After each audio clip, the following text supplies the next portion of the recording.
Emperor DeSantis, is this the type of fugazi false history you want to be taught in schools? For example, the 1619 Project is a CRT version of history. It's supported by the New York Times. They want to teach our kids that the American Revolution was fought to protect slavery. And that's false. We know why the American Revolution was fought. They wrote pamphlets. We saw them dump tea into the Boston Harbor. We saw them meet in Philadelphia. And we have the records of why they revolted against King George III.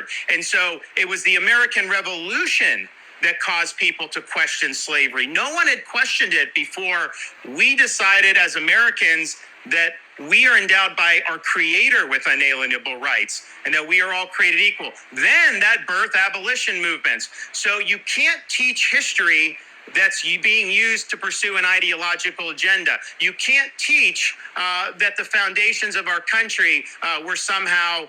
Lots of unpackage in that video. Where do you want to start at? Let's start with he ended with, you cannot teach history because of an ideological agenda. This man really had the caucasity to say it was the American Revolution that caused people to question slavery, and that nobody had ever questioned slavery until his colonizing ancestors said they had unalienable rights. I'm sure centering colonizers' independence and sovereignty is not a part of an ideological agenda. Speaking of ideological agendas, do y'all recognize that America does not corner the market on how we're taught about the American Revolution? You know, one of my sayings is research over me search. I got something I want to show y'all. This is Dunmore's proclamation. This document comes from 1775, a whole year before European enslavers and colonizers declared their freedom from the same people that's making this document. This is what they said, though.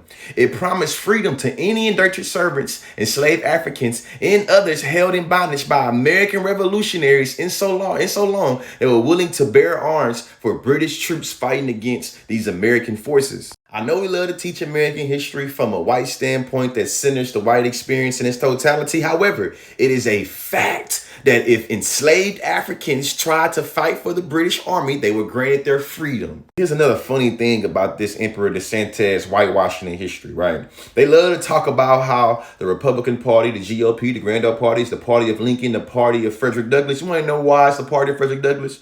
Because the white supremacist was with the Democrats. Yeah, I usually like to point that out too. Emperor DeSantis reusing these tools of white supremacy like whitewashing history comes to no surprise. They like to use these old colonial tools. This is why it comes as no surprise that DeSantis is also dehumanizing migrant workers for his political gain. To address the fact that you have governors who are helping to relocate illegal aliens to sanctuary cities.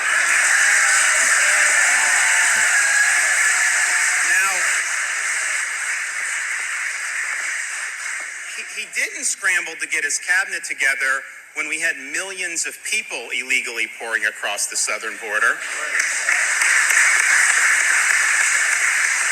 He didn't scramble to get his cabinet together when you had 53 migrants die in some... See, conservative contradictions is being celebratory about how America is the land of immigrants.